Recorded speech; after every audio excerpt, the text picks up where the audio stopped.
Wanna know how to make any team all killable in Dragon Ball Z Dokkan Battle? So you need to know that you don't need the newest LRs to become invincible. You need the DEF stacking loop.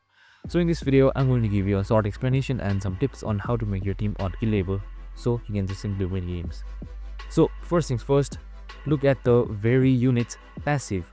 Ignore the big attack buffs. Find the ones that say raises DEF on super attack or DEF plus X percentage per orb obtained. Build a team where every unit has some form of def stacking. As you run through the event, each unit super attacks, the def goes up and up and up. By the third turn, even a bad free-to-play unit will have over 300,000 DEF and take double-digit damage from the final boss super. It's a slow, boring and utterly foolproof way to clear any content in the game. So stop chasing damage, embrace immortality.